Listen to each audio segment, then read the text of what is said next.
So I've got enough water right here. Um, let's say I wanted to fill this container here up to here with plaster so that I could make a carving. What I'd want to do is start by getting about 2/3 of full of water. So I've got cold water right here, and I'm going to fill this up to about what I estimate to be about 2/3. You know, it's okay to have a little extra.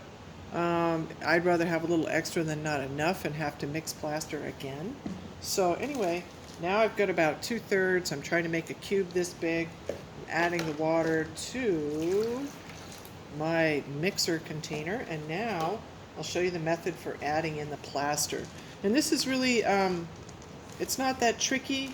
If there's any tricky part to it, this is it right here. So I've got my water, approximately 2/3 of the volume that I want to fill with my eventually hardened plaster. Now I've just got a little, plastic, throwaway plastic container. Don't use anything nice for this. One of the main things about plaster is you don't want to get it anywhere near your sink because it'll harden in your sink and that could clog your drain and it'll cost a lot of money to get it out of there. So don't wash this. Don't wash this in your sink. All right. So what I'm going to do is I've got a little bit of plaster and I'm sprinkling it all over the surface of the water in this bowl. Sprinkle, sprinkle, sprinkle. You notice that I put down newspaper. That's a great idea because this is messy. It creates a lot of powder, dust in the air, so you might want to wear a dust mask, or doing this outside is really a great idea.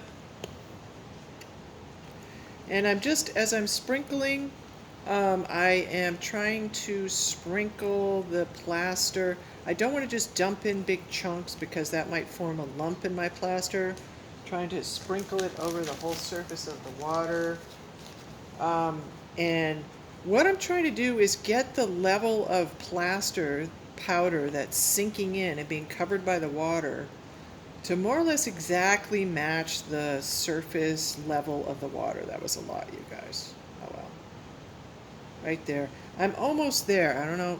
Hopefully you guys can see this. I've got, like, we call those little islands, and if you look at it, you can kind of see that the level of the plaster and the level of the water are almost exactly the same. And that's when you've sprinkled it in like that, you're allowing it to slake.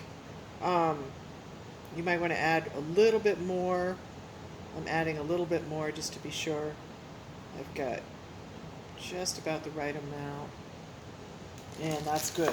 Okay, so now I should let the plaster fully sink into the water here. And these I've added maybe a little bit more plaster and water ratio. Your islands are supposed to sink. And then let it sit for about 2 minutes or so. And that's going to be enough time for me to pause this and go get a plastic glove, which I highly recommend for this process.